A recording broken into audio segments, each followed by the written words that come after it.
జై తెలంగాణ, జై భారత్. ఇవాళ మన మహిళలందరికీ అత్యంత ముఖ్యమైన రోజు. మహిళా రిజర్వేషన్ బిల్లు మీద పార్లమెంట్లో చర్చ జరుగుతుంది. అదేవిధంగా పార్లమెంటు నియోజకవర్గాల పెంపు విషయంలో కూడా ఈరోజు చర్చ జరగబోతా ఉంది.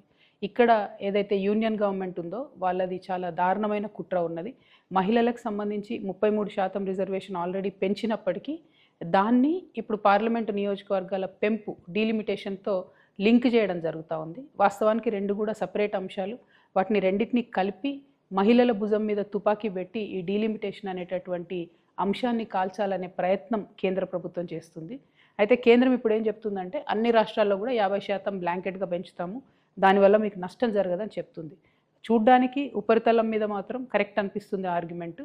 కానీ రేపు పొద్దున తెలంగాణలో పెరిగిన సీట్లతోని ఏ బీహార్లోనో ఉత్తరప్రదేశ్లోనో రాజస్థాన్లో పెరిగిన సీట్లతో కంపేర్ చేసుకున్నప్పుడు మన పాత్ర అనేటటువంటిది రాజకీయంగా చాలా తగ్గుతుంది పార్లమెంట్లో. సో మేము యూనియన్ గవర్నమెంట్ని తెలంగాణ జాగృతి నుండి డిమాండ్ చేసేది ఒకటే. ఇప్పుడు 3.13% ఉంది మా తెలంగాణ రిప్రజెంటేషన్ పార్లమెంట్లో.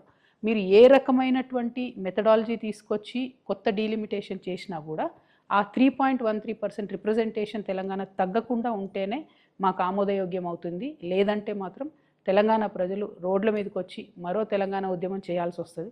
ఎందుకంటే ఇప్పటికే కేంద్రం నుంచి మాకు రావాల్సిన ఏ నిధులు కూడా రావడం లేదు, ఏ ప్రత్యేక ప్రాజెక్టులు రావడం లేదు, ఏ నీటి ప్రాజెక్టులకు ప్రత్యేక హోదా రావడం లేదు. కాబట్టి పార్లమెంట్లో మన పాత్ర ఉండడం చాలా ముఖ్యం.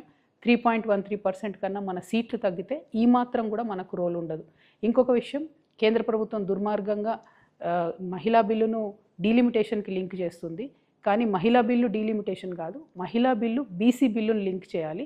మహిళా కోటాలో బీసీ ఆడబిడ్డలకు కోటా ఉండే విధంగా కేంద్ర ప్రభుత్వం ప్రయత్నం చేయాలని చెప్పి నేను డిమాండ్ చేస్తూ ఉన్నాను. Thank you.